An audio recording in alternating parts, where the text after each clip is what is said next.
In Emma Chase's Enemies to Lovers romance, A Very Good Bad Idea, Damon Burke and Jade Buchanan are two brilliant, fiercely competitive real estate developers locked in a bitter war for control over the coastal town of Shore Haven.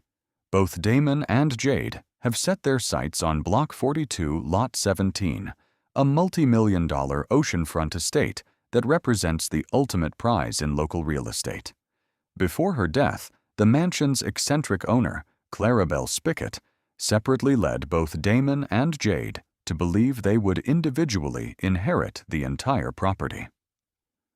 Upon the reading of Clarabelle's will, however, the lawyer delivers a shock.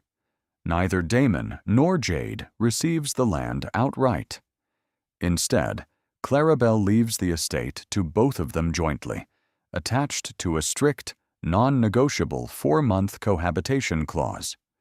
To claim ownership, Damon and Jade must live together inside the sprawling, historic beachfront mansion for 4 continuous months without legal loopholes, extended absences, or outside help. If either surrenders or leaves early, they forfeit all rights, bestowing sole ownership of the property to the remaining rival. Determined to outlast each other, both competitors move into the mansion with the deliberate strategy of making the other person's life miserable enough to force a quick surrender. However, they soon realize that the estate itself is their greatest shared obstacle.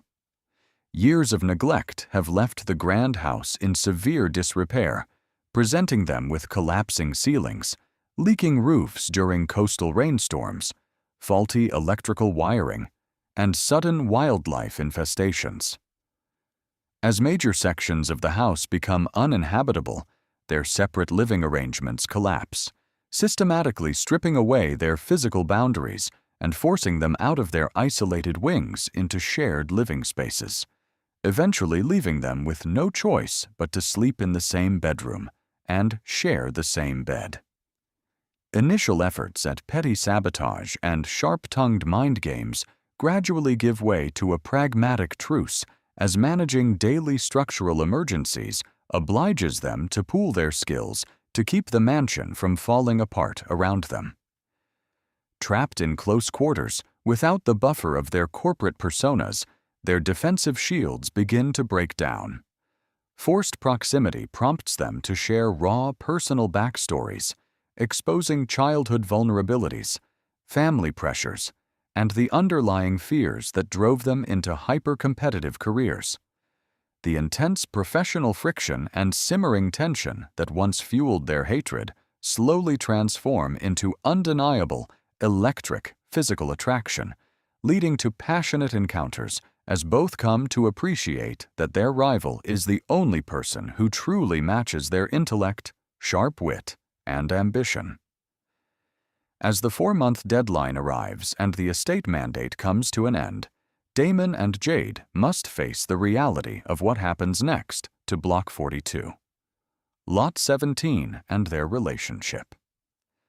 Having spent months learning every flaw and secret of both the house and each other, neither wants to walk away from the deep connection they have forged. Realizing that mutual destruction serves neither of them, they choose to drop their rivalry and merge their talents, agreeing to fully restore and redevelop the oceanfront property as equal partners in both business and life.